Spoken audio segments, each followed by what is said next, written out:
Susan Smith has been arrested and will be charged with 2 counts of murder in connection with the deaths of her children, Michael 3 and Alexander 14 months. Case 1.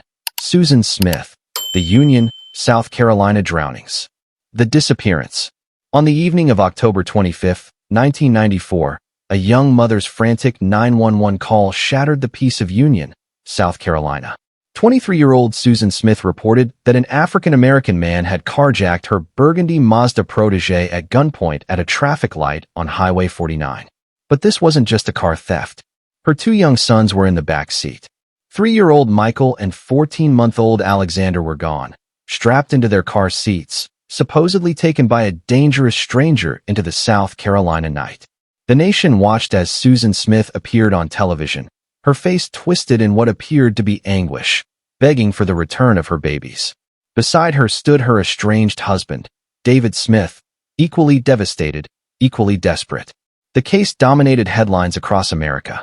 Volunteers flooded Union County, searching wooded areas, checking abandoned buildings, following every possible lead. The FBI joined local law enforcement in what became one of the most intensive manhunts in South Carolina history. For 9 agonizing days, the search continued. Susan repeated her story again and again, providing composite sketches of her alleged attacker. She described him wearing a dark knit cap, a plaid shirt, and jeans. She spoke at press conferences, her voice breaking, her hands trembling. America's heart broke for this young mother whose children had been stolen in such a horrifying way. The unraveling story. But investigators had questions. Small details in Susan's account didn't align with physical evidence at the scene. The traffic light where she claimed the carjacking occurred was actually a stop sign. Her description of the route the carjacker had supposedly taken didn't match the geography of the area. Her emotional responses seemed somehow off to the trained eyes of FBI behavioral analysts. The tears flowed freely at some moments, but stopped abruptly at others. Her body language conveyed something that didn't match her words. Sheriff Howard Wells had spent his career reading people, and something about Susan Smith's demeanor troubled him deeply. As the investigation progressed, he began to apply gentle pressure during interviews. He never accused her directly, but he created an environment where the truth might emerge. He spoke to her about how accidents happen, how people sometimes make terrible mistakes in moments of panic, how confessing could ease the unbearable weight she must be carrying. On November 3, 1994, 9 days after her children disappeared, Susan Smith's carefully constructed facade finally crumbled. In a confession that shocked the nation, she admitted there had been no carjacker, no kidnapping, no stranger in a knit cap. Instead, she revealed something far more horrific. She had driven her Mazda to John D. Long Lake, a peaceful body of water about 5 miles from her home. With Michael and Alexander strapped securely in their car seats in the back, she had released the parking brake and watched as her car rolled down a boat ramp into the cold, dark water. The recovery and investigation. Divers descended into John D. Long Lake just after midnight. 18 feet below the surface, illuminated by underwater lights that turned the murky water an eerie green, they found the burgundy Mazda. Inside, still strapped in their car seats, were the bodies of Michael and Alexander Smith. The image of that car being pulled from the lake, water streaming from its windows, became seared into the American consciousness. The nation that had rallied around Susan Smith now recoiled in horror at what she had done. The investigation into Susan's background revealed a troubled young woman with a complicated past. She had grown up in a family marked by dysfunction and tragedy. Her father had died by his own hand when she was just 6 years old. She had been involved in a relationship with a wealthy local man named Tom Finley, the son of her employer. That relationship had recently ended, and investigators discovered a letter from Finley stating that he didn't want to be involved with someone who had children. Prosecutors theorized that Susan saw her sons as obstacles to rekindling her relationship with Finley. In her mind, twisted by desperation and self-centeredness, Michael and Alexander had become problems to be eliminated rather than precious lives to be cherished. The prosecution would argue that her actions were calculated, deliberate, and driven by the most selfish of motivations. She had chosen a romantic relationship over the lives of her own children. The trial and aftermath. Susan Smith's trial began on July 19, 1995, in Union, South Carolina. The prosecution, led by Solicitor Tommy Pope, presented a devastating case. They detailed the timeline of Susan's actions on that October night. She had stopped at the lake, looked back at her sleeping sons, released the brake, and gotten out of the car. She had watched as the vehicle rolled into the water. She had stood on that boat ramp as her car sank, as water rushed into the interior, as her children's last moments played out in the cold darkness below the surface. The defense team, headed by David Bruck, attempted to paint Susan as a victim herself, shaped by childhood trauma and mental illness. They presented testimony about her history of depression, her suicide attempts, her experience of childhood abuse. They argued that she had been driven to a breaking point by circumstances beyond her control. Mental health experts testified about her psychological state, attempting to explain, if not justify, her actions. But the prosecution's case was overwhelming. They presented Susan's own words, her confession, her admission that she had prioritized her relationship with Tom Finley over her children's lives. They showed the jury a videotape of Susan's car being pulled from the lake, a silent testament to her betrayal of the most fundamental bond in human experience. The emotional impact of that evidence was devastating. After deliberating for 2.5 hours, the jury found Susan Smith guilty of 2 counts of murder. The penalty phase that followed would determine whether she received the death penalty or life in prison. In South Carolina, a death sentence requires a unanimous jury verdict. The defense presented extensive testimony about Susan's mental health struggles, hoping to convince even one juror to spare her life. Ultimately, the jury could not reach unanimity, which automatically resulted in a life sentence. Life behind bars.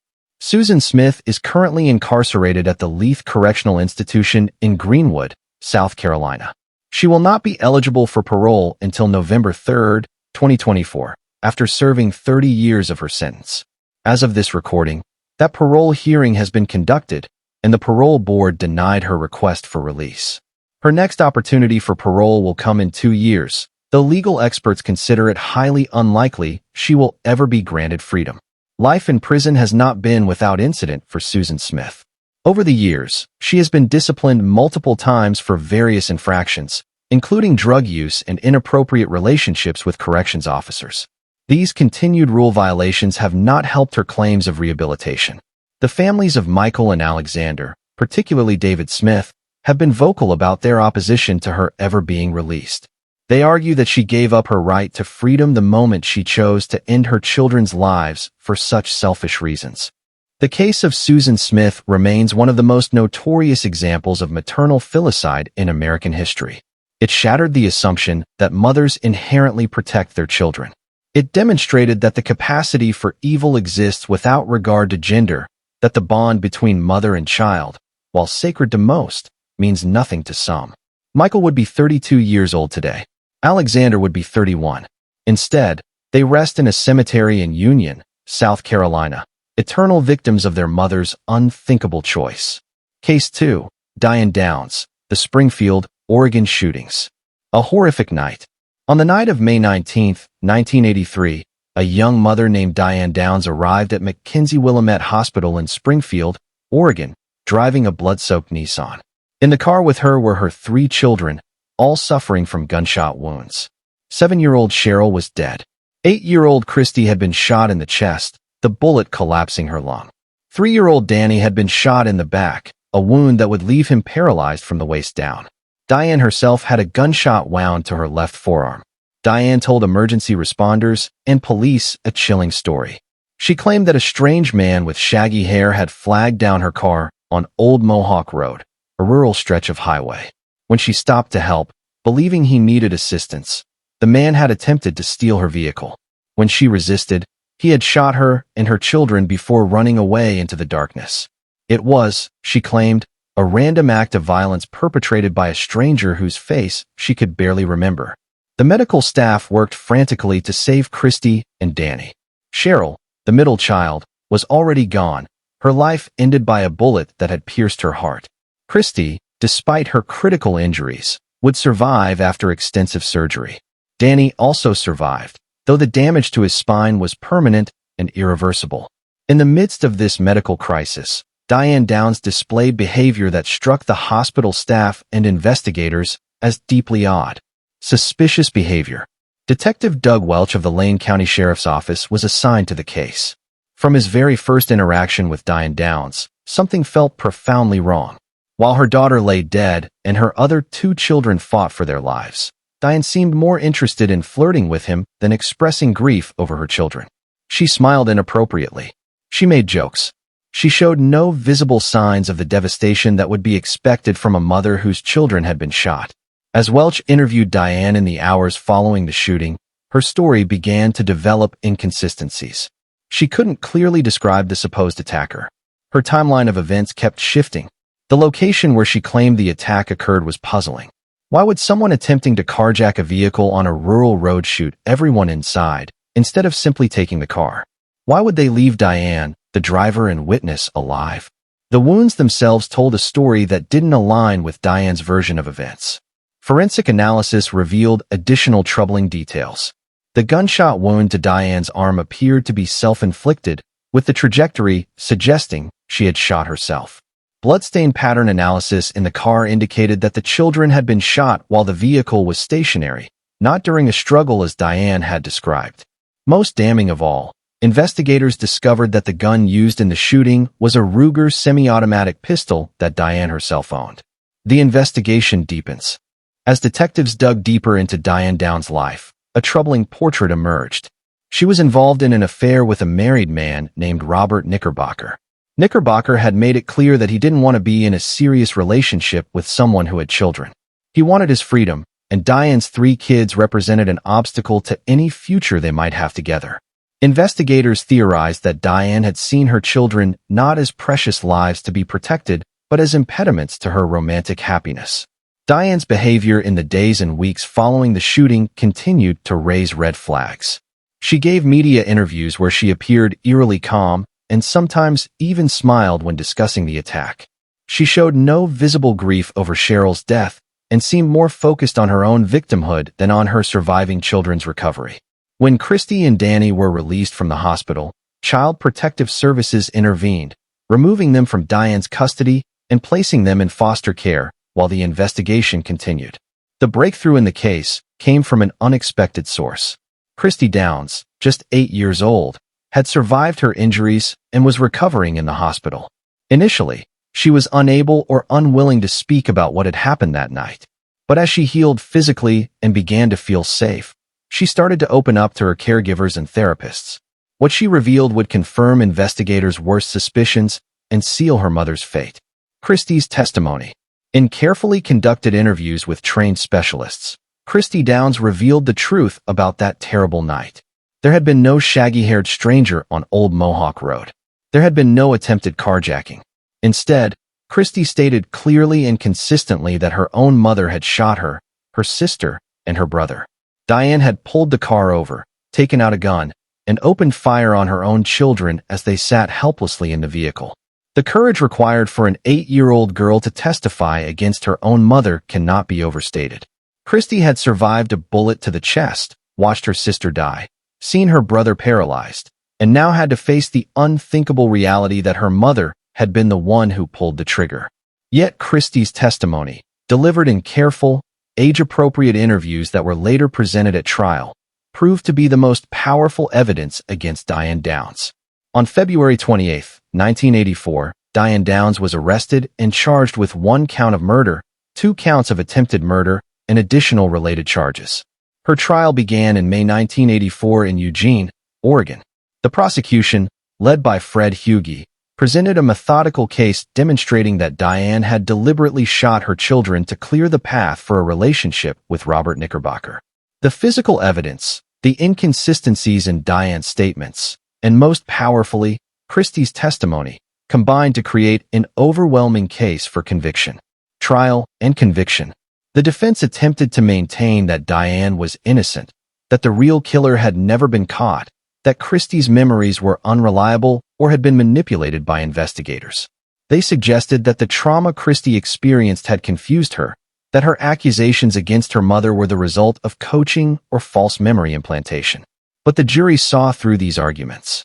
The evidence was too strong, Christie's testimony too consistent and credible. On June 17, 1984, after 4 hours of deliberation, the jury returned guilty verdicts on all counts. Diane Downs was convicted of murdering her daughter Cheryl and attempting to murder Christy and Danny. The judge sentenced her to life in prison plus 50 years, ensuring that she would never walk free again. In a decision that spoke to the depravity of her crimes, the judge made her sentences consecutive rather than concurrent, emphasizing that each child deserved justice. But Diane Downs' story didn't end with her conviction. On July 11, 1987, she escaped from the Oregon Women's Correctional Center, scaling a fence and disappearing into the night. For 10 days, she was free, triggering a massive manhunt across the Pacific Northwest. Authorities worried that she might try to harm Christy and Danny, who were now living under assumed names with their adoptive parents. The children were placed under protective watch while police searched for their dangerous mother. Escape and recapture. Diane was recaptured on July 21, 1987, in Salem, Oregon, hiding at the home of another inmate's husband. She was found with a cache of maps, money, and supplies, suggesting she had been planning a longer flight. Additional charges were filed related to her escape, adding 5 years to her already lengthy sentence. She was transferred to the Valley State Prison for Women in California, where security measures were much more stringent. While imprisoned, Diane Downs gave birth to a daughter in 1984, conceived through a prison visit conjugal program before such programs were eliminated. That child was immediately taken into state custody and adopted by a family who would give her a chance at a normal life, far removed from the toxic influence of Diane Downs. The state moved to permanently terminate Diane's parental rights, not just to Christy and Danny, but to this infant daughter as well. Christy and Danny Downs were adopted by prosecutor Fred Hughey and his wife. They gave the children new names and a stable, loving home where they could heal from their physical and psychological wounds. Christy has gone on to live a relatively normal life despite her traumatic childhood. Danny, though confined to a wheelchair due to his paralysis, has also built a life for himself. Both have chosen to maintain their privacy, avoiding media attention and the spotlight that their mother once craved. Continued denial. Diane Downs remains incarcerated at the Central California Women's Facility in Chowchilla, California. Now in her late 60s, she has never accepted responsibility for her crimes. In every parole hearing, she has maintained her innocence, insisting that the mysterious stranger on Old Mohawk Road was real, that she has been wrongfully convicted. These continued denials of responsibility have worked against her in every parole consideration. She has been denied parole multiple times, most recently in 2020. The parole board has consistently found that she poses a continued threat to society and has shown no genuine remorse or rehabilitation. Her earliest possible release date, should she ever be granted parole, would be in 2033, when she would be 78 years old. Given her continued denial and the heinous nature of her crimes, most legal observers believe she will die in prison. The case of Diane Downs remains one of the most disturbing examples of maternal violence in American criminal history. It represents the shattering of the most fundamental trust that should exist between a mother and her children. Cheryl Downs would be 47 years old today. Instead, she rests in a cemetery in Oregon, another young victim of unimaginable evil. Case 3. Andrea Yates, the Houston, Texas bathtub drownings. The morning of horror. On the morning of June 20, 2001, police in Houston, Texas received a chilling 911 call. The caller was 36-year-old Andrea Yates, her voice flat and emotionless as she stated simply that she needed police to come to her home. When the dispatcher asked why, Andrea replied with devastating simplicity that she had killed her children. Officers who raced to the modest home on Beachcomber Lane in the Clear Lake area of Houston would encounter a scene of unimaginable horror. Inside the house, officers found the bodies of 5 children. 7-year-old Noah, 5-year-old John, 3-year-old Paul, and 2-year-old Luke were lying together on a bed, their bodies still wet. 6-month-old Mary was floating in the bathtub, her small body submerged in water that had grown cold. Andrea Yates, wearing a red prison jumpsuit after her arrest, would calmly confess to police that she had systematically drowned each of her 5 children in the family bathtub that morning. The details Andrea provided were horrifying in their precision and calculation. She had filled the bathtub with water. One by one, she had carried her children to the bathroom and held them under the water until they stopped struggling. Noah, her oldest, had been last. He had tried to run away when he saw what was happening, but Andrea had chased him down, dragged him back to the bathroom, and drowned him alongside the bodies of his already dead siblings. Then she had laid 4 of them together on the bed and left Mary in the tub before calling police. A history of mental illness. To understand the Andrea Yates case requires examining the severe mental illness that had consumed her in the years leading up to that terrible June morning. Andrea had a documented history of severe postpartum depression and postpartum psychosis following the births of her children. She had been hospitalized multiple times for psychiatric treatment. She had attempted to end her own life at least twice. Her husband, Russell Yates, and her treating physicians knew she was profoundly ill and potentially dangerous.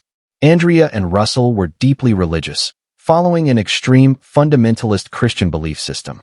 They believed that having as many children as possible was their religious duty. Despite clear warnings from Andrea's psychiatrist that another pregnancy could trigger a catastrophic mental health crisis, Russell had continued to impregnate his wife.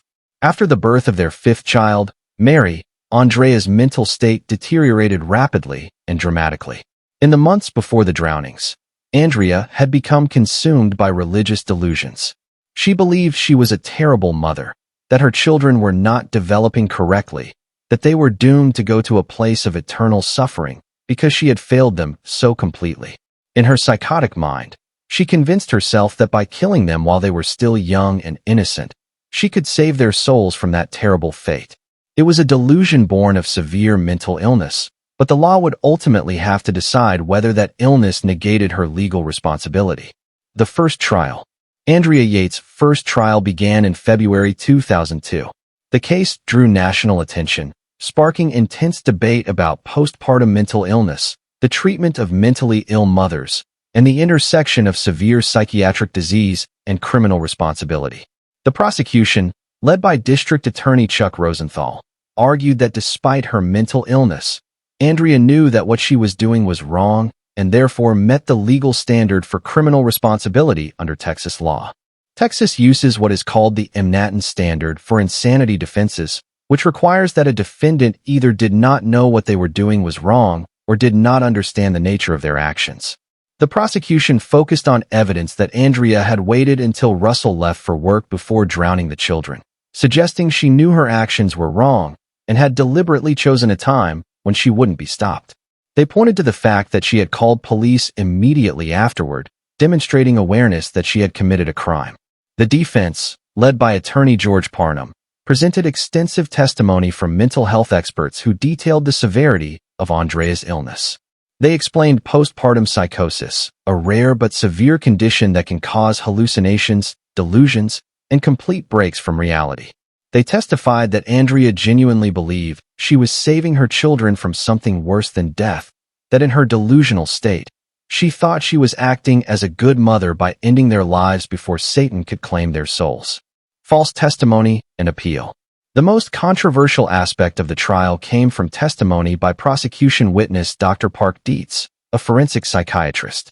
Dr. Dietz testified that shortly before the drownings, there had been an episode of the television show Law and Order that featured a woman with postpartum depression who drowned her children in a bathtub and was acquitted by reason of insanity. He suggested that Andrea might have gotten the idea from this episode or believed she could use the same defense. The jury deliberated for less than 4 hours before finding Andrea Yates guilty of capital murder. They sentenced her to life in prison with the possibility of parole after 40 years. But the case was far from over. In 2004, it was discovered that Dr. Dietz's testimony about the Law and Order episode was completely false. No such episode existed. This false testimony, which had been presented as fact to the jury, became grounds for appeal. In January 2005, the Texas Court of Criminal Appeals overturned Andrea's conviction, ruling that the false testimony might have influenced the jury's verdict. The court ordered a new trial, giving Andrea a second chance to prove her insanity defense. The reversal was controversial. with critics arguing that a technicality was allowing a child killer to potentially escape justice, while advocates for mental health awareness praised the decision as a recognition of the severe illness that had driven Andrea's actions. The second trial and verdict. Andrea Yates' second trial began in June 2006. The prosecution again presented their case that Andrea, despite her mental illness, met the legal standard for criminal responsibility. They called witnesses who testified about Andrea's actions on the morning of the drownings, the methodical nature of her crimes, and her awareness that what she was doing would be considered wrong by society's standards. But this time, the defense was able to present their case without the taint of false testimony hanging over the proceedings. Mental health experts testified in even greater detail about the nature and severity of Andrea's illness. They explained that postpartum psychosis is not simply severe depression, but a complete break from reality, a condition where a person's perception of the world becomes so distorted that they can no longer distinguish between their delusions and truth. Dr. Philip Resnick, a leading expert on filicide and postpartum mental illness, testified that Andrea's actions fit a specific pattern of altruistic filicide, where a parent kills their children based on a delusional belief that death would be better for the children than continued life. He explained that in Andrea's deluded state, she genuinely believed she was saving her children from eternal torment, that her act, while horrific to any rational person, made sense within the framework of her psychotic delusions. Not guilty by reason of insanity. On July 26, 2006, after deliberating for 13 hours over 3 days, the jury reached a different verdict than the first trial. They found Andrea Yates not guilty by reason of insanity. Rather than being sent to prison, she was committed to Kerrville State Hospital, a maximum-security mental health facility in Texas, where she remains to this day. The verdict was met with mixed reactions. Many mental health advocates praised it as a recognition that severe mental illness can destroy a person's ability to form criminal intent. They argued that Andrea was as much a victim of her disease as her children were victims of her actions driven by that disease. But others, including some victim advocacy groups, felt that the verdict diminished accountability for the deaths of 5 innocent children. Under Texas law, Andrea Yates will remain at Kerrville State Hospital indefinitely. She undergoes annual reviews to determine if she is stable enough to be moved to a lower security facility or potentially released under strict supervision. To date, every review has determined that she must remain in the hospital. She has been treated with antipsychotic medications and intensive therapy. By all accounts, she is now fully aware of what she did and is deeply remorseful for actions she committed while in the grip of psychosis. Ingoing confinement. Andrea Yates will never be truly free, even if she were to be released from institutional confinement. She must live with the knowledge that she ended the lives of Noah, John, Paul, Luke, and Mary. Those 5 children, who would now range in age from their early 20s to their mid-20s, never got the chance to grow up, to go to school, to fall in love, to have families of their own. Their lives were cut short not by a stranger or an accident, but by the person who should have protected them above all others. The case of Andrea Yates is different from most others on this list because of the role that severe, untreated mental illness played in her crimes. Unlike other cases where mothers killed their children for selfish reasons or out of rage, Andrea's actions were driven by psychotic delusions. This doesn't make the deaths less tragic or the loss less profound, but it does complicate the question of moral and legal responsibility. Can someone be truly culpable for actions taken during a complete break from reality? The jury in her second trial decided they could not. Case 4. Darlie Routier. The Rowlett, Texas Stabbings. The 911 call. In the early morning hours of June 6, 1996, a frantic 911 call came from a house on Eagle Drive in Rowlett, Texas, an affluent Dallas suburb. The caller was 26-year-old Darlie Routier, and her words painted a picture of unimaginable violence. She screamed that someone had broken into her home and stabbed her and her sons. In the background of the call, the sounds of chaos and panic could be heard, a soundtrack to horror unfolding in real time. When police and paramedics arrived at the Routier home, they found a scene of carnage. 5-year-old Damon Routier and 6-year-old Devin Routier had been stabbed multiple times as they slept on the living room floor. Damon was still clinging to life, though barely, his small body ravaged by deep stab wounds. Devin was already dead, his throat slashed so deeply that he had likely died within seconds. Darlie herself had been stabbed in the arm and neck, though her wounds, while dramatic, were not life-threatening. Darlie told investigators that she had been sleeping on the couch in the living room with her 2 sons on the floor nearby when she was awakened by Damon touching her and saying, "Mommy, Mommy." When she opened her eyes, she saw a man walking away through the kitchen toward the utility room. She claimed she chased him, then returned to discover the extent of the injuries to herself and her children. Her story painted her as a victim alongside her sons, a mother who had tried to protect her children but had been unable to prevent the violence of an intruder. Suspicious evidence. But as investigators examined the scene more closely, troubling inconsistencies emerged. The supposed point of entry for the intruder was a cut window screen in the utility room. However, forensic examination revealed that the screen had been cut from the inside, not the outside. There were no footprints in the mulch outside the window despite recent rain. The supposed murder weapon, a knife from the Routier kitchen, showed no signs of having been taken outside or used by someone with gloves. The most damning evidence came from blood spatter analysis. Cast-off blood patterns on Darlie's nightshirt indicated that she had been in motion, raising and lowering a knife, in a manner consistent with stabbing someone. The patterns could not be explained by her stated actions of checking on her children or defending herself. Additionally, there was a suspicious absence of Darlie's own blood in areas where she claimed to have been during the attack. Investigators also noted that Darlie's neck wound, while appearing severe, had miraculously avoided all major blood vessels, leading them to theorize that it might have been self-inflicted.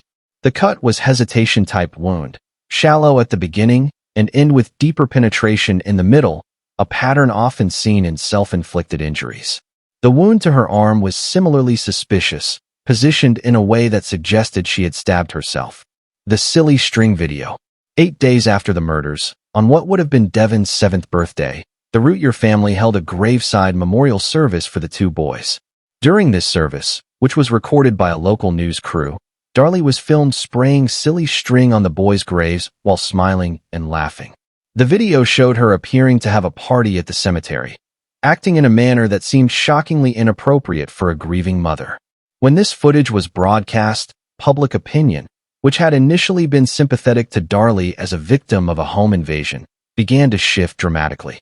The image of her spraying silly string and laughing at her son's graves became iconic, used repeatedly by prosecutors as evidence of her lack of genuine grief. To many viewers, her behavior suggested someone who was relieved her children were gone, not devastated by their loss. Darlie's defenders argued that the silly string video had been taken out of context, that the family had held a somber memorial service before the cameras arrived, and that the silly string celebration was meant to honor Devin's birthday in a way he would have enjoyed. They pointed out that grief manifests differently in different people and that judging someone's guilt based on their demeanor is dangerous and unfair. But the damage to Darlie's public image was done, and the video would become a central piece of evidence at her trial. Financial troubles and motive. As investigators dug deeper into the Routier family's background, they discovered significant financial troubles. Darlie and her husband Darren had been living well beyond their means, maintaining an affluent lifestyle they could no longer afford. Their successful business was failing. They had racked up substantial debt. Their house was at risk of foreclosure. The financial pressure on the family was intense and growing worse. Prosecutors theorized that Darlie, desperate to escape the stress of mounting bills and disappointed with the reality of her life, had snapped and killed her sons in a rage. They suggested that she had resented the financial burden her children represented and the way they tied her to a lifestyle that was crumbling around her. The prosecution painted a picture of a materialistic woman who valued possessions and status more than her children's lives. The defense presented a very different narrative. They argued that Darlie was a loving mother who had no history of violence toward her children, no signs of abuse or neglect, no indication that she was anything other than devoted to Devin and Damon. They suggested that the real killer was an intruder who had targeted the family, perhaps someone with a grudge against Darren's business. They attacked the blood spatter evidence as inconclusive and subject to interpretation. Trial and conviction. Darlie Routier's trial began in January 1997 in Kerrville, Texas. The case had received such intense media coverage that the trial had to be moved from Dallas County to ensure an impartial jury. The prosecution, led by Greg Davis, presented their case methodically, walking the jury through the physical evidence that pointed to Darlie as the killer. They showed the silly string video, presented the blood spatter evidence, and detailed the financial pressures the family faced. The defense, led by attorney Doug Mulder, fought back aggressively, challenging the blood spatter analysis and presenting alternative theories for how the blood patterns could have been created. They brought in their own forensic experts who disputed the prosecution's interpretations. They presented character witnesses who testified that Darlie had been a good mother who loved her children deeply. They argued that the circumstantial evidence against her could be explained in ways that didn't require her guilt. But the jury was convinced by the prosecution's case. On February 1, 1997, after deliberating for less than 11 hours, they found Darlie Routier guilty of murdering her 5-year-old son Damon. She was not tried for Devon's murder, as prosecutors felt that securing one capital murder conviction was sufficient. In the penalty phase, the same jury deliberated for less than 2 hours before sentencing Darlie to death by lethal injection. Death row and appeals. Darlie Routier currently resides on death row at the Mountain View Unit in Gatesville, Texas, the only facility in Texas that houses female death row inmates. She has been there for more than 25 years, longer than many other condemned inmates due to the lengthy appeals process in capital cases. She maintains her innocence to this day, insisting that an intruder killed her sons and that she is the victim of a rush to judgment based on circumstantial evidence and her improper grieving behavior.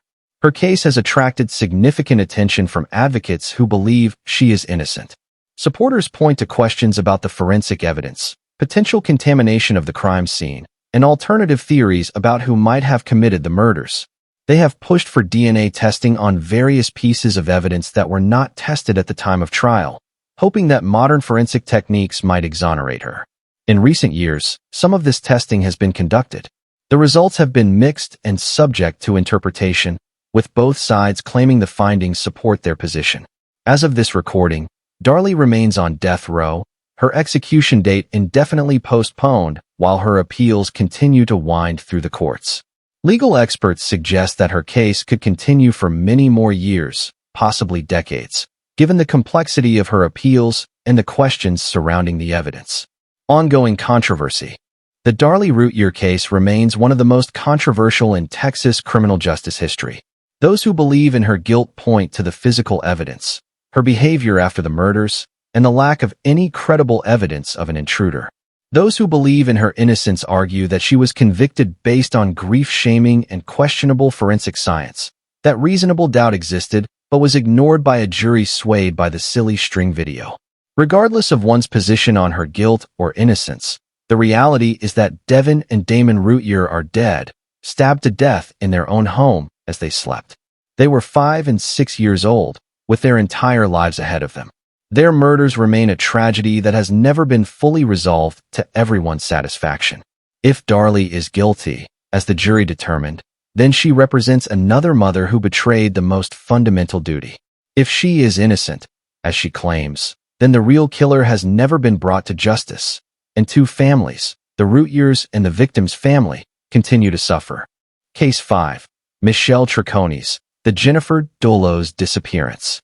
The disappearance. On May 24, 2019, 45-year-old Jennifer Dulos disappeared from her home in New Canaan, Connecticut. Jennifer, a mother of 5 children, had been involved in a bitter custody dispute with her estranged husband, Fotis Dulos. She had filed for divorce 2 years earlier and had been granted custody of their children, ages 8 to 13, while legal proceedings continued. On that Friday morning, Jennifer dropped her children off at school and returned home. She was never seen alive again. When Jennifer failed to pick up her children from school that afternoon, alarm bells immediately rang. Jennifer was devoted to her children and never missed pickups. Friends and family knew something was terribly wrong. Police were called, and an investigation began immediately. What they discovered at Jennifer's home suggested something sinister had occurred. There were signs of a struggle, blood evidence that someone had attempted to clean up, and Jennifer's car was missing. The investigation quickly focused on Fotis Dulos, Jennifer's estranged husband. Their divorce had been contentious, with Jennifer's court filings detailing fears for her safety and concerns about Fotis's behavior. She had written in a court affidavit that she was afraid Fotis would harm her in revenge for their failing marriage and the custody battle. Those words would prove tragically prescient. Fotis Dulos and Michelle Troconis. Fotis Dulos was a luxury home builder who had immigrated to the United States from Greece. After his marriage to Jennifer fell apart, he had begun a relationship with Michelle Troconis, a woman who would become deeply enmeshed in the investigation into Jennifer's disappearance. Michelle, born in Argentina and raised in Venezuela, had been living with Fotis at his home in Farmington, Connecticut, at the time Jennifer vanished. Security camera footage would prove crucial to the investigation. Cameras in Hartford, Connecticut, captured Fotis's pickup truck traveling through the city on the evening of Jennifer's disappearance. Multiple cameras showed someone matching Fotis's description stopping at various locations and disposing of bags in public trash cans and storm drains. Even more damning, the footage showed a woman who appeared to be Michelle Troconis sitting in the truck, serving as a lookout while Fotis disposed of the bags. Police retrieved those bags, which contained clothing, sponges, and other items stained with blood. DNA testing confirmed that the blood belonged to Jennifer Dulos. The items suggested that someone had committed a violent act and then attempted to clean up the evidence. The pattern of disposal, with bags spread across multiple locations in an apparent attempt to make them harder to find and connect, suggested a calculated effort to hide evidence of a crime. Arrests and suicide. In January 2020, both Fotis Dulos and Michelle Troconis were arrested and charged with conspiracy to commit murder, tampering with evidence, and hindering prosecution. The charges suggested that prosecutors believed Fotis had killed Jennifer and that Michelle had helped him cover up the crime. The arrests came after months of investigation during which Jennifer's body had never been found, making this a rare case prosecuted without a victim's remains. Fotis was released on bond but faced overwhelming evidence of his involvement in his estranged wife's disappearance and presumed death.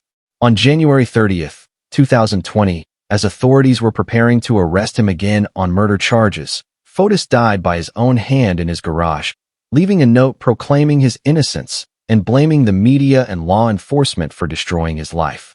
His death meant that many questions about exactly what happened to Jennifer Dulos would never be definitively answered. Michelle Troconis, however, was still alive to face justice. While she had not been charged with murder itself, the charges against her alleged that she had knowingly helped Fotis cover up Jennifer's death. She told investigators varying stories over multiple interviews, initially claiming she had been home all day on May 24th, then later admitting she had been out with Fotis, but claiming she didn't know what he had done. The inconsistencies in her statements damaged her credibility. The case against Michelle Troconis. Prosecutors argued that Michelle Troconis knew exactly what had happened to Jennifer Dulos and had actively participated in the cover-up. They presented evidence that she had helped Fotis create alibi scripts, that she had been seen on surveillance footage during the disposal of evidence, and that she had lied repeatedly to investigators. Phone records and electronic evidence placed her with Fotis at crucial times on the day of Jennifer's disappearance. The prosecution's theory was that Michelle, while perhaps not present for Jennifer's actual death, had become an accessory after the fact by helping Fotis dispose of evidence and create false alibis. They argued that her loyalty to Fotis and her desire to maintain their relationship had led her to aid in covering up a murder. Her changing stories to police, they contended, showed consciousness of guilt and knowledge of what Fotis had done.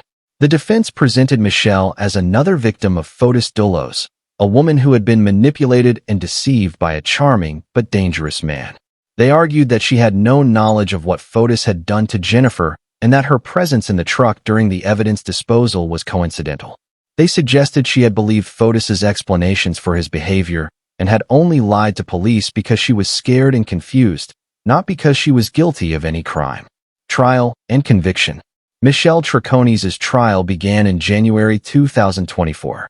The case drew intense media attention, both because of the high-profile nature of Jennifer's disappearance and because it raised questions about what responsibility a person bears when they help cover up someone else's crime. The prosecution presented their evidence methodically, building a case that Michelle had known what Fotis did and had made conscious choices to help him hide it. The defense fought back vigorously, challenging the interpretation of the surveillance footage, questioning the reliability of Michelle's statements to police, and arguing that the circumstantial evidence could be explained in ways that didn't require her to be guilty of the charges. They presented Michelle as a woman who had been in love with the wrong man, who had trusted him when she shouldn't have, but who had not knowingly participated in covering up a murder. On March 1, 2024, after 6 days of deliberation, the jury returned guilty verdicts on all charges against Michelle Troconis. She was convicted of conspiracy to commit murder, tampering with evidence, and hindering prosecution. The verdicts meant the jury believed she had known what happened to Jennifer Dulos and had actively helped Fotis hide the evidence of his crime.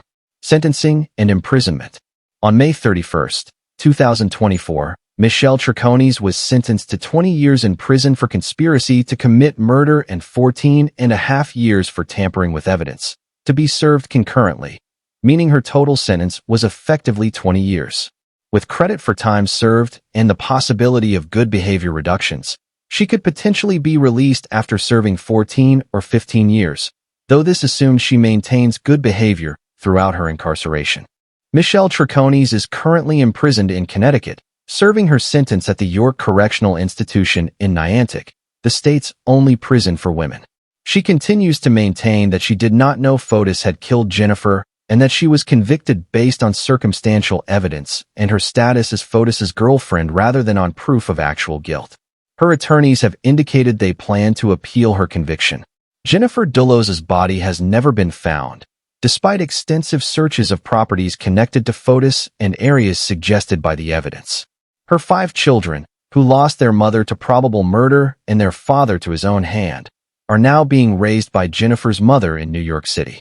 They have been shielded from media attention as much as possible, given the chance to heal and grow away from the spotlight that has surrounded their mother's case. Case 6. Letecia Stauch, the Colorado Springs murder. The disappearance of Gannon. On Monday, January 27, 2020, 11-year-old Gannon Stauch was reported missing from his home in the Lorson Ranch neighborhood of Colorado Springs, Colorado. The report was made by his stepmother, 36-year-old Letecia Stauch, who claimed that Gannon had gone to a friend's house in the neighborhood that afternoon and had never returned home. She told police she had last seen him around 3:30 in the afternoon when he left to visit this friend. The story immediately struck investigators as strange. What parent lets an 11-year-old walk to a friend's house without confirming the friend is home and expecting the child? Why hadn't Letecia called the friend's parents when Gannon didn't return? Why had she waited so long before reporting him missing? The timeline she provided didn't quite make sense, and her demeanor during initial interviews seemed off in ways that experienced investigators recognized. As police began their investigation, Letecia's story started to change. She provided different accounts of Gannon's activities that day. She suggested he might have run away, though there was no indication that Gannon had any reason to leave home. She became defensive when questioned about inconsistencies in her timeline. And critically, she failed to mention several important details that would later prove significant. The surveillance video. The break in the case came from an unexpected source. A neighbor's home security camera had captured footage of the front of the Stauch house on the morning of January 27th. The video showed Letecia's car leaving the house at 10:13 that morning with Gannon visible in the front passenger seat. But when the car returned at 2 hours and 19 minutes later, at 12:32, Gannon was not visible, and only Letecia could be seen exiting the vehicle. When confronted with this video evidence, which directly contradicted her claim that Gannon had left on foot in the afternoon, Letecia had to change her story again. She now claimed that she had taken Gannon to a doctor's appointment that morning because he wasn't feeling well, then taken him to a hiking trail for fresh air. She said he had been in the car when it returned home, but that he had left shortly after to walk to his friend's house. But investigators didn't believe this new version either. There was no record of any doctor's appointment. The hiking trail Letecia mentioned didn't have any evidence of them being there. And most importantly, numerous other cameras in the neighborhood that should have captured an 11-year-old boy walking alone that afternoon showed no such footage. Gannon, it appeared, had never left the house alive after that morning car trip with Letecia. The investigation intensifies. As days turned into weeks, the search for Gannon intensified. Hundreds of volunteers combed through the Colorado Springs area, checking parks, trails, abandoned buildings, and any place a missing child might be. Law enforcement used dogs, drones, and helicopters, but there was no sign of Gannon. All the while, Letecia continued to give interviews to media, sometimes appearing tearful and concerned, other times becoming angry and defensive when questioned. Behind the scenes, forensic investigators were examining the Stauch house with minute attention to detail. In Gannon's bedroom, they found blood evidence that someone had attempted to clean up.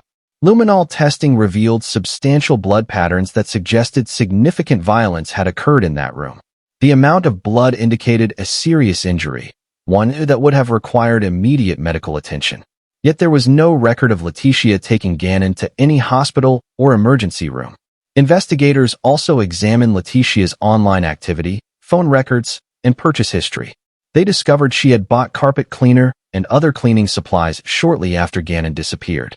Her internet searches included queries about how blood evidence is detected and how long DNA can be recovered from surfaces. She had also searched for rental cars and airline tickets, suggesting she was planning to leave the area. The arrest and body discovery. On March 2, 2020, Letecia Stauch was arrested in Myrtle Beach, South Carolina, where she had fled. She was charged with first-degree murder in Gannon's death, even though his body had not yet been found. The arrest came after investigators had built a circumstantial case so strong that prosecutors felt confident proceeding without the victim's remains. Letecia was extradited back to Colorado to face trial. Then, on March 17, 2020, came the discovery that confirmed everyone's worst fears. A highway maintenance worker in Florida found a suitcase on the side of Highway 90 near Pace, Florida. Inside the suitcase was the body of Gannon Stauch. The child had been stabbed 18 times and also had a gunshot wound. The level of violence inflicted on an 11-year-old boy by his stepmother was almost incomprehensible. Investigators theorized that Letecia had killed Gannon in his bedroom, likely on January 27, then hidden his body in the house while she planned how to dispose of it. The morning trip captured on the neighbor's camera had probably been to scout disposal locations. Then, between the 27th and when she fled to South Carolina, she had hidden Gannon's body in luggage and transported it across multiple states before dumping it in Florida. The trial. Letecia Stauch's trial began in April 2023 in Colorado. She pleaded not guilty by reason of insanity, claiming she had suffered from dissociative identity disorder and that an alternate personality had killed Gannon. The defense presented testimony from mental health experts who claimed Letecia had multiple personalities and that she was not in control of her actions when Gannon was killed. The prosecution countered with their own mental health experts who examined Letecia and found no credible evidence of dissociative identity disorder. They argued that her claims of alternate personalities were a calculated attempt to avoid responsibility for her actions. They presented evidence that Letecia had researched the insanity defense online before claiming to have this disorder. They showed that her behavior after Gannon's death, the elaborate cover-up, the lies, the disposal of his body across state lines, all demonstrated rational planning inconsistent with someone in the grip of a dissociative episode. The prosecution methodically built their case, showing the jury the surveillance video, the blood evidence from Gannon's room, Letecia's changing stories, and ultimately, the horror of Gannon's body found in a suitcase in Florida. They presented testimony from Gannon's father, who had been deployed with the National Guard when his son was killed by his own wife. They showed the jury photos of Gannon, a happy, smiling boy who loved to play sports and video games, whose life was stolen by someone he should have been able to trust. Conviction and sentencing. On May 4, 2023, the jury found Letecia Stauch guilty on all counts, including first-degree murder, child abuse resulting in death, and tampering with a deceased human body. The jury deliberated for approximately 7 hours before reaching their verdict. They rejected the insanity defense, concluding that Letecia knew what she was doing and that she understood her actions were wrong. The judge sentenced Letecia Stauch to life in prison without the possibility of parole, plus an additional 136 years for the other charges. The sentence ensured that she would never be free again, that she would spend every remaining day of her life locked away for what she had done to Gannon. At the sentencing hearing, victim impact statements from Gannon's family painted a picture of a boy full of life and potential, a child whose future was stolen by senseless violence. Gannon's mother, Landon Hyatt, who had been divorced from Gannon's father and had not lived in the same house as her son at the time of his death, spoke about the unbearable pain of losing her child to murder. She described Gannon's kindness, his sense of humor, his love of sports. She talked about how he would never go to middle school, never learn to drive, never graduate high school, never fall in love, never have children of his own. All of those possibilities were erased by Letecia's violence. Aftermath. Letecia Stauch is currently incarcerated at the Denver Women's Correctional Facility in Colorado, where she will remain for the rest of her natural life. She has shown no genuine remorse for her actions, even after conviction. Her behavior during trial, which included outbursts and attempts to disrupt proceedings, suggested someone more concerned with her own situation than with the enormity of what she had done to an innocent child. The motive for Gannon's murder has never been entirely clear. Prosecutors suggested that Letecia resented her stepson, that she saw him as a burden, that perhaps something happened that day that triggered her violence. But ultimately, there is no motive that would make sense of such brutality against a child. 11-year-old Gannon Stauch was stabbed 18 times by his stepmother for reasons that likely had nothing to do with anything he did and everything to do with evil residing in Letecia's heart. Case 7. Casey Anthony. The Orlando, Florida disappearance. The missing child. On July 15, 2008, Cindy Anthony called 911 in Orlando, Florida, to report that her granddaughter, 2-year-old Kaylee Anthony, had been missing for 31 days. 31 days. For more than a month, Cindy's daughter Casey, Kaylee's mother, had not reported the child missing. When Cindy finally discovered that Kaylee was gone, Casey told a bizarre story about a nanny named Zenaida Fernandez Gonzalez, nicknamed Zani, who had supposedly kidnapped Kaylee from an apartment complex. When police investigated, they quickly determined that Casey's story was a fabrication.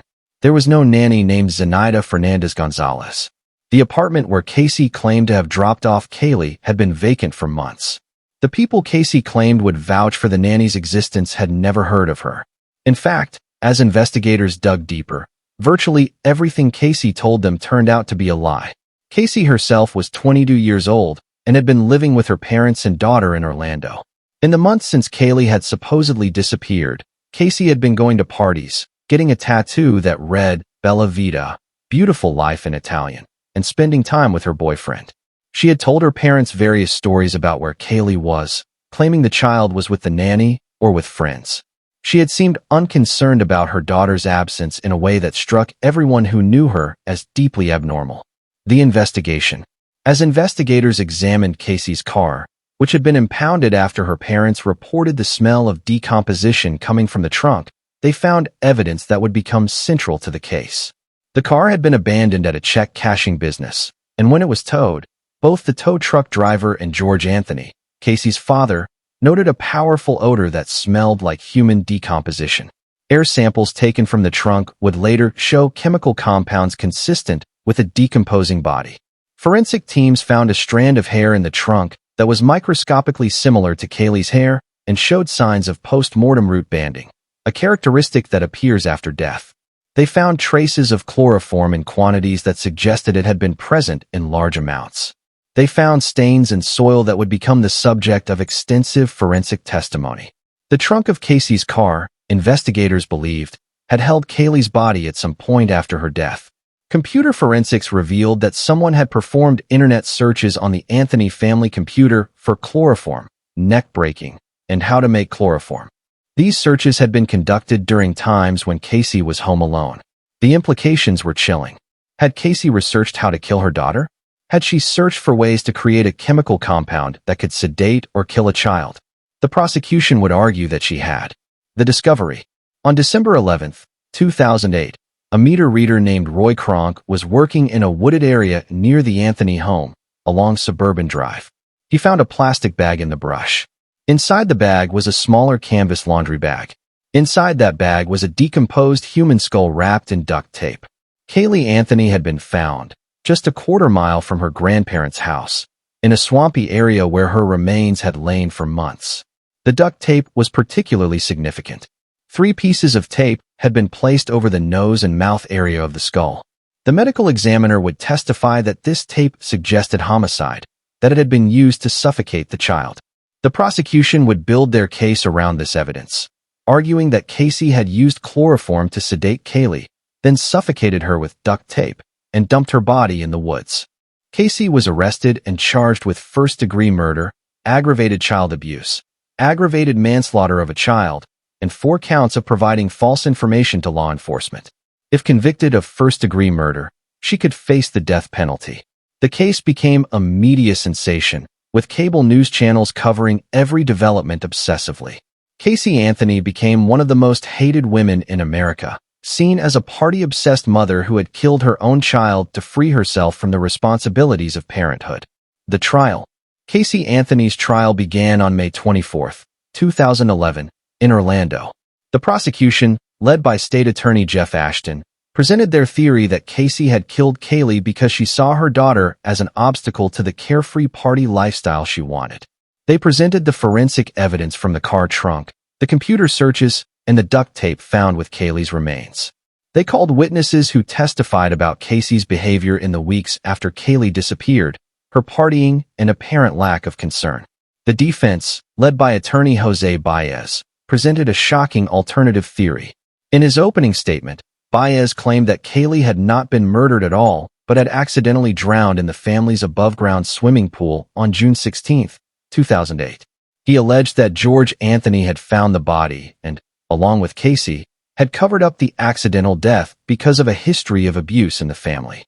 According to Baez, Casey's behavior, her lies, her lack of emotion, all stemmed from psychological damage caused by alleged sexual abuse by her father. The defense's strategy was risky and controversial. They provided no evidence to support the drowning theory or the abuse allegations. George Anthony vehemently denied both claims, becoming emotional on the witness stand as he defended his character.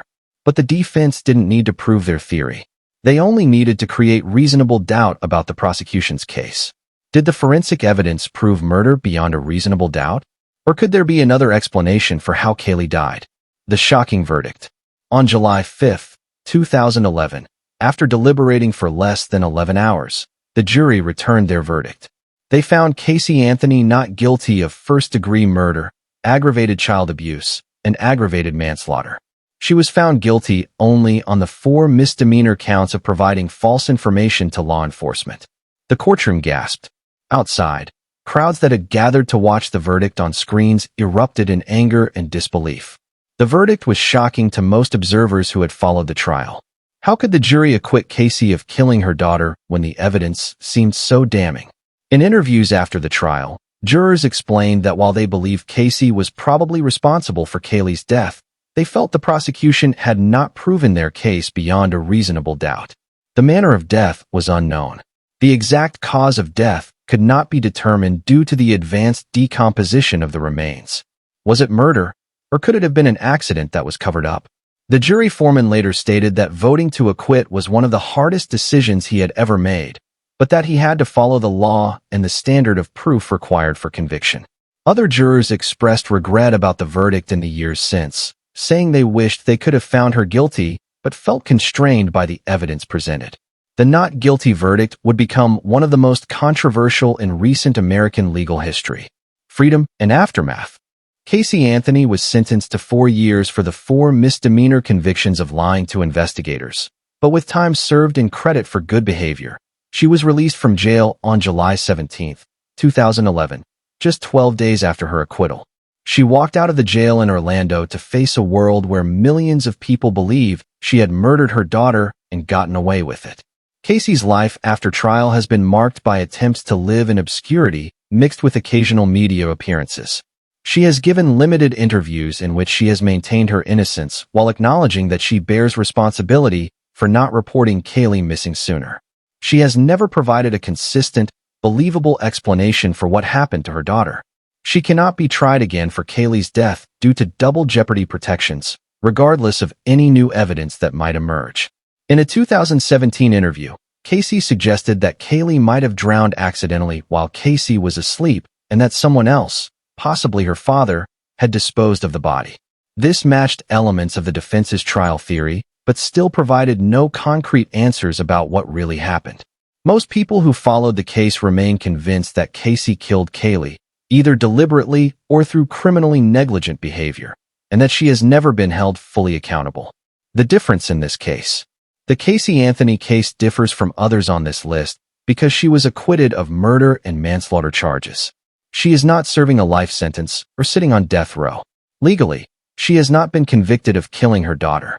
However, her inclusion in this examination is justified by the widespread belief, shared by most Americans who followed the case, that she was responsible for Kaylee's death and escaped justice through a combination of forensic limitations and effective defense work.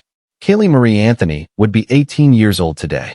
Instead, her short life ended at 2 years old, her body dumped in a swampy area and left to decompose.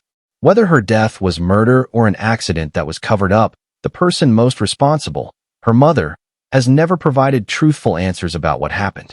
That lack of accountability, that absence of justice, makes the Kaylee Anthony case one of the most frustrating and tragic in American true crime history. Case 8. Mary Beth Tinning. The Schenectady, New York deaths. A pattern of death. Between 1972 and 1985, Mary Beth Tinning of Schenectady, New York, gave birth to or adopted 9 children. 8 of those children died in circumstances that were initially attributed to natural causes, genetic disorders, or sudden infant death syndrome. For years, Mary Beth was viewed as a tragically unlucky mother, a woman who had suffered unimaginable losses as child after child died despite her care. The medical community and social services expressed sympathy for her seemingly cursed family. The deaths began in 1972 when Mary Beth's third child, 8-day-old Jennifer, died of what doctors diagnosed as hemorrhagic meningitis and pneumonia. Just 3 weeks later, her 2-year-old son Joseph died of what appeared to be an accidental fall. Then, in 1973, 4-year-old Barbara died from what was diagnosed as Reye syndrome. 3 children dead in less than 2 years. The Tinning family was drowning in grief, or so everyone believed. Over the next several years, more Tinning children died. Timothy in 1973 at age 3 from what doctors called acute pulmonary edema. Nathan in 1975 at 5 months old from sudden infant death syndrome. Mary Frances in 1978 at 4 months old from SIDS. Jonathan in 1979 at 2.5 months old from SIDS. Michael in 1981 at 2.5 months old from SIDS. Each time, medical examiners found explanations for the deaths that didn't implicate Mary Beth. Each time, she played the role of grieving mother. The death of Tammy Lynn. By the 1980s, some medical professionals were beginning to question whether the string of deaths in the Tinning family could truly be coincidental. The odds of 8 children in one family dying from natural or accidental causes were astronomically low. But suspicions alone were not enough to prompt action, especially given the sympathy that surrounded Mary Beth. Then, on December 20th, 1985, Mary Beth arrived at the emergency room with her 4-month-old adopted daughter, Tammy Lynn, who was unresponsive. Despite efforts to resuscitate her, Tammy Lynn died. This time, however, the medical staff's suspicions were heightened enough that they contacted law enforcement immediately. An autopsy was ordered, and unlike the previous cases, this time investigators began to seriously examine whether these deaths might not be natural at all. The medical examiner found evidence of suffocation. Tammy Lynn had been smothered, likely with a pillow or other soft object placed over her face until she stopped breathing. With this evidence in hand, police began to investigate Mary Beth Tinning seriously for the first time. They reviewed the medical records of all the deceased children. They interviewed medical professionals who had treated the Tinning children over the years. They discovered that several doctors had privately suspected abuse but had not reported their concerns due to lack of definitive proof. The pattern that emerged was damning. Mary Beth appeared to be suffering from Munchausen syndrome by proxy, a psychological disorder in which a caregiver, usually a mother, harms a child to gain attention and sympathy. Confession and charges. Under police interrogation, Mary Beth Tinning eventually confessed to killing 3 of her children, Timothy, Nathan, and Tammy Lynn. She described suffocating them with a pillow when they cried, saying she didn't know why she did it, that something would just come over her, and she couldn't stop herself. Later, She would recant parts of her confession, claiming police had coerced her, but the damage was done. She was arrested and charged with second-degree murder in the death of Tammy Lynn. Prosecutors faced a difficult decision. Should they charge Mary Beth with the deaths of other children in addition to Tammy Lynn? The challenge was that unlike Tammy Lynn's case, the other deaths had not been thoroughly investigated at the time they occurred. Autopsies had been cursory. Evidence had not been preserved. Medical examiners had been influenced by sympathy for Mary Beth and by accepted medical wisdom of the time that multiple SIDS deaths in one family, while rare, were possible. Building cases for the earlier deaths would be difficult. Ultimately, prosecutors decided to focus on Tammy Lynn's murder, where the evidence was strongest. They also presented evidence of the pattern of deaths to show that this was not an isolated incident, but part of a long history of violence against children. The prosecution's strategy was to prove that Mary Beth had killed Tammy Lynn and to suggest to the jury that she had almost certainly killed the other children as well, even if she could not be charged with those deaths due to evidentiary limitations. Trial and conviction. Mary Beth Tinning's trial began in June 1987 in Schenectady County. The prosecution presented her confession, the medical evidence of suffocation in Tammy Lynn's death, and testimony about the extraordinarily unlikely pattern of deaths in the Tinning family. They called medical experts who explained that having 8 children die from natural causes was statistically almost impossible. They argued that Mary Beth had killed her children to gain attention, sympathy, and a sense of importance from being a tragic figure. The defense argued that Mary Beth's confession had been coerced, that she was a simple woman with limited intelligence who had been manipulated by skilled interrogators into admitting to something she didn't do. They presented expert witnesses who testified about false confessions and police interrogation techniques. They tried to argue that the previous deaths were truly from natural causes and that Tammy Lynn's death, while tragic, could have been accidental. But the evidence against Mary Beth was overwhelming. The jury convicted her of second-degree murder in the death of Tammy Lynn Tinning on July 17, 1987. The judge sentenced her to 20 years to life in prison. At sentencing, the judge noted that while Mary Beth could only be convicted of one murder, the court was aware of the pattern of deaths and the likelihood that she had killed multiple children over many years. Years in prison and parole denials. Mary Beth Tinning has been incarcerated since 1987. She became eligible for parole in 2007, after serving 20 years of her sentence. She has been denied parole multiple times, most recently in 2021. At each parole hearing, she has maintained that she only killed one child, despite her earlier confession to killing 3. She has shown little genuine remorse or insight into her actions. Parole boards have consistently determined that she remains a risk to society and has not been adequately rehabilitated. During her time in prison, Mary Beth has been described as a model inmate who follows rules and causes no trouble.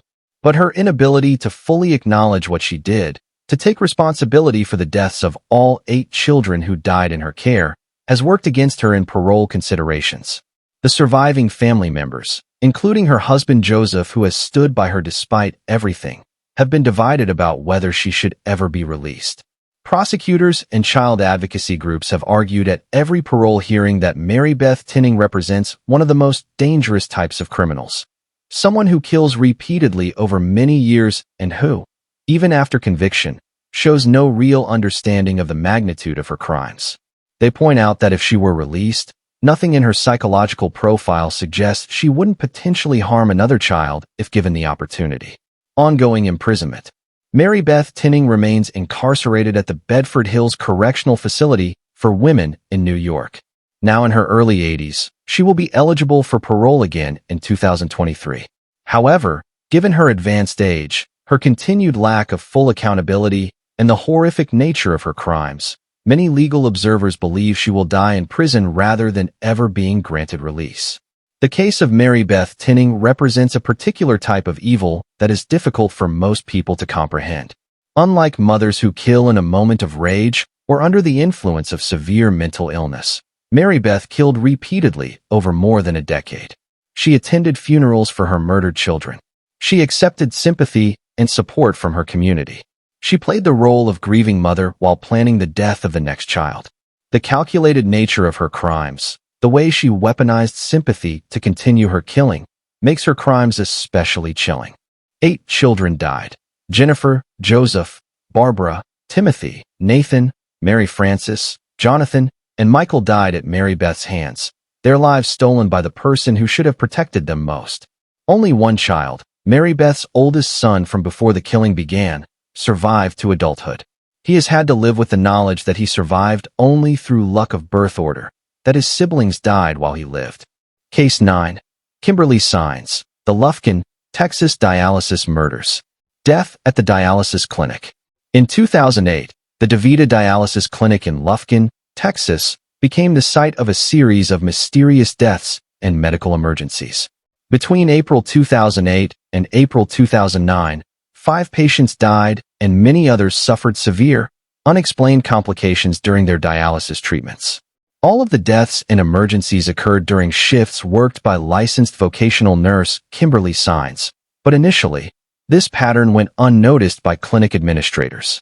Dialysis patients are already medically fragile, suffering from kidney failure that requires them to undergo blood filtering treatments 3 times per week to stay alive. Deaths among dialysis patients are not uncommon, making it easier for a pattern of suspicious deaths to go undetected. But as more patients died or suffered cardiac arrest during treatment at the Lufkin Clinic, some medical staff began to notice that these events seemed to cluster around Kimberly's shifts. The first victim was Thelma Metcalf, who died on April 28, 2008. She experienced sudden cardiac arrest during her dialysis treatment. Then, over the following months, more patients died: Garland Kelly, Carolyn Reisinger, Opal Few, and Clara Strange. Additionally, at least 14 other patients suffered non-fatal cardiac arrests or other serious complications. The clinic was developing a reputation as a dangerous place, with patients and their families beginning to request transfers to other facilities. Witnesses come forward. The break in the case came when several patients and staff members reported seeing Kimberly Signs engaging in bizarre behavior during her shifts. Multiple witnesses reported seeing her injecting something into patients' dialysis lines with syringes, even though there was no medical reason documented for these injections. Some described seeing her fill syringes with bleach, a cleaning chemical used in the clinic, and then take those syringes to patients' bedsides. One particularly disturbing incident was reported by Amy Clinton, another nurse at the clinic. She witnessed Kimberly injecting something into a patient's dialysis line and confronted her about it. Kimberly claimed she was flushing the line, but Amy noticed that the syringe Kimberly was using appeared to contain a yellow-tinged liquid that looked like bleach. When Amy reported her concerns to supervisors, they initially took no action, a failure that would have deadly consequences. The pattern became impossible to ignore when multiple patients who had been treated by Kimberly began reporting that they had seen her acting strangely, that they felt burning sensations in their lines during treatment, and that they had experienced sudden, severe symptoms that seemed to come out of nowhere. One patient, Linda Hall, would later testify that she saw Kimberly inject something into her line and immediately felt intense burning pain. She suffered a heart attack shortly after but survived. Investigation and arrest. In April 2009, after multiple complaints from staff and patients, the clinic finally contacted law enforcement and the Texas Department of State Health Services. An investigation was launched, and once authorities began examining the pattern of deaths and emergencies, Kimberly's role became apparent. Every single death and every serious medical emergency during the period in question had occurred during her shifts. The statistical probability of this being coincidental was virtually zero. Investigators theorized that Kimberly had been injecting bleach into patients' dialysis lines. Bleach in the bloodstream causes immediate, catastrophic effects: destruction of red blood cells, cardiac arrest, and death. The symptoms patients reported, burning sensations followed by rapid deterioration, were consistent with bleach exposure. When investigators examined the clinic's bleach supplies, they found that consumption of bleach had been much higher during periods when Kimberly was working, suggesting someone was using large quantities for unauthorized purposes. Kimberly Signs was arrested on April 27, 2009, and charged with capital murder in the deaths of 5 patients. Additional charges of aggravated assault were filed for the patients who survived her attacks. The prosecution would argue that Kimberly had deliberately injected bleach into patients' dialysis lines, knowing it would cause severe harm or death. But the question that haunted everyone was, why would a nurse tasked with caring for vulnerable patients instead choose to kill them? Motive and trial. The motive for Kimberly's crimes remained unclear. She was not mercy killing patients to end suffering. The victims were not all terminally ill or in pain. She didn't appear to gain financially from their deaths. Prosecutors theorized that she might have been suffering from a psychological condition similar to Munchausen syndrome by proxy, where she created medical emergencies so she could be seen as a hero trying to save patients. Others suggested she simply enjoyed the power she held over vulnerable people and the chaos she could create. Kimberly's trial began in March 2012 in Lufkin, Texas. The prosecution presented testimony from patients who had survived her attacks, describing what they had seen and experienced. They called Amy Clinton and other medical staff who witnessed Kimberly's suspicious behavior. They presented evidence of the bleach consumption patterns and the statistical impossibility of all the deaths and emergencies occurring by chance during one nurse's shifts. The defense attempted to argue that the deaths were due to natural causes related to the patient's underlying kidney disease and that the witnesses had misinterpreted innocent actions as sinister. They suggested that the clinic had poor infection control and inadequate safety protocols, and that these systemic problems, rather than deliberate poisoning, had caused the patient deaths. They argued that Kimberly was being scapegoated for institutional failures. Conviction and sentencing. The jury didn't buy the defense's arguments. On March 27, 2012, they convicted Kimberly Saenz on 5 counts of capital murder and 5 counts of aggravated assault. The evidence of her guilt was overwhelming. Multiple eyewitnesses, the statistical pattern of deaths during her shifts, the physical evidence of bleach misuse, and the medical testimony about the symptoms consistent with bleach poisoning. The penalty phase of the trial required the jury to decide whether Kimberly should receive the death penalty or life in prison without parole. The defense presented evidence of Kimberly's difficult childhood and suggested that she suffered from mental health issues that should be considered as mitigating factors. But the prosecution emphasized the vulnerability of her victims, patients who had trusted her to care for them, and the premeditated nature of her crimes. The jury sentenced Kimberly Saenz to life in prison without the possibility of parole. The judge ordered her sentences to run consecutively rather than concurrently, emphasizing that each victim deserved individual justice. Kimberly showed little emotion during the verdict and sentencing, maintaining the same blank expression she had worn throughout the trial. Imprisonment and impact. Kimberly Saenz is currently incarcerated at the Mountain View Unit in Gatesville, Texas, the same facility that houses Darlie Routier and other women convicted of the most serious crimes in Texas. She will never be eligible for parole and will die in prison. Her nursing license was permanently revoked, though given her convictions, this was more symbolic than practical. The DaVita dialysis clinic in Lufkin was closed following the investigation and criminal proceedings. The company faced multiple civil lawsuits from victims' families who argued that the clinic's failure to act on early warning signs had allowed Kimberly to continue killing. Many of these lawsuits were settled out of court for undisclosed amounts. The case led to changes in oversight of dialysis clinics nationwide, with increased scrutiny of unusual patterns of patient complications. The victims of Kimberly Saenz were among the most vulnerable members of society. Elderly, sick, dependent on medical treatment to survive. Thelma Metcalf, Garland Kelly, Carolyn Reisinger, Opal Few, and Clara Strange went to the dialysis clinic believing they would receive care that would extend their lives. Instead, they encountered a nurse who used her position of trust to end their lives. The betrayal was profound, not just of these 5 individuals, but of the entire principle that medical professionals exist to heal, not to harm. Case 10. Melissa Huckabee.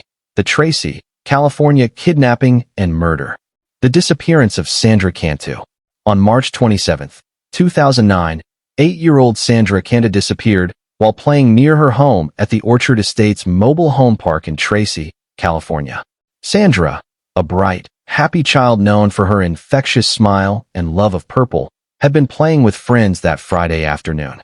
She was last seen on surveillance video from the mobile home park skipping down a driveway, wearing a pink Hello Kitty shirt and black leggings. Then she vanished. The search for Sandra was immediate and intensive. Hundreds of volunteers combed through Tracy, searching fields, drainage ditches, abandoned buildings, and anywhere a child might be. The FBI joined local law enforcement in the investigation. Sandra's mother, Maria Chavez, made tearful pleas on television for her daughter's safe return.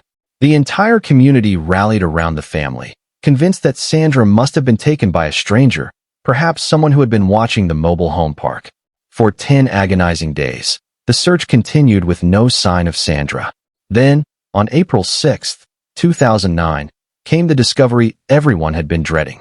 A farm worker checking an irrigation pond approximately 2 miles from Sandra's home spotted a suitcase floating in the water. Inside that suitcase, stuffed and folded, was Sandra Cantu's body. She had been drugged with muscle relaxants, sexually assaulted, and suffocated. The discovery devastated the community and turned the investigation into a murder case. The trusted friend.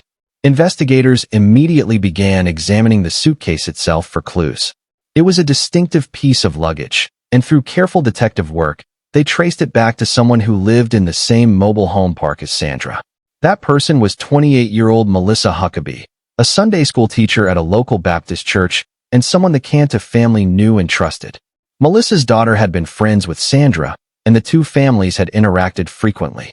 When police questioned Melissa, she initially denied knowing anything about Sandra's disappearance. She claimed she had been home with her daughter on the day Sandra vanished and knew nothing about what happened. But as investigators pressed her, her story began to fall apart. She acknowledged owning the suitcase but claimed it had been stolen from her home. She suggested various theories about who might have taken Sandra, pointing fingers at other residents of the mobile home park. But the evidence was mounting against Melissa. Surveillance video from the mobile home park showed Melissa's vehicle leaving around the time Sandra disappeared. Forensic evidence in the suitcase linked it definitively to Melissa's home. Perhaps most damning, investigators found evidence that Melissa had purchased the drugs used to sedate Sandra just days before the child disappeared. The pieces were coming together to paint a picture of a trusted adult who had betrayed that trust in the most horrifying way imaginable. Arrest and confession. On April 10, 2009, Melissa Huckabee was arrested and charged with kidnapping, rape with a foreign object, and murder in the death of Sandra Cantu. The charges shocked everyone who knew Melissa. She was a Sunday school teacher, a mother herself, someone who worked with children and was supposed to protect them. How could she have committed such monstrous acts against a child who trusted her? Under interrogation, Melissa eventually provided a confession, though the full details of her crimes and her motive remained murky. She admitted to drugging Sandra with muscle relaxants, sexually assaulting her with a foreign object, and killing her by suffocation. She described putting Sandra's body in the suitcase and dumping it in the irrigation pond. But when asked why she had done these things, Melissa's answers were vague and unsatisfying. Prosecutors theorized that Melissa might have been jealous of the attention Sandra received or envious of Sandra's relationship with her own daughter. Some suggested Melissa suffered from mental illness that had gone undiagnosed and untreated. Others believed she had been motivated by sexual sadism, that she had derived pleasure from harming a helpless child. The truth was that even Melissa herself seemed unable or unwilling to articulate a clear reason for why she had destroyed Sandra Cantu's life. Guilty plea and sentencing. Melissa Huckabee's trial was scheduled to begin in May 2010, but before the trial could proceed, Melissa made a surprising decision. She agreed to plead guilty to all charges in exchange for the prosecution taking the death penalty off the table. This plea deal meant she would receive life in prison without the possibility of parole, but would avoid execution. The decision likely came after her defense attorneys convinced her that the evidence against her was overwhelming and that a jury would almost certainly convict her and recommend death. On May 11, 2010, Melissa appeared in court and formally pleaded guilty to murder with special circumstances, kidnapping, and rape with a foreign object. The judge asked her to describe in her own words what she had done. In a flat, emotionless voice, Melissa admitted to drugging Sandra, sexually assaulting her, and killing her. She showed no visible remorse, no tears, no indication that she grasped the enormity of what she had done to an innocent 8-year-old child.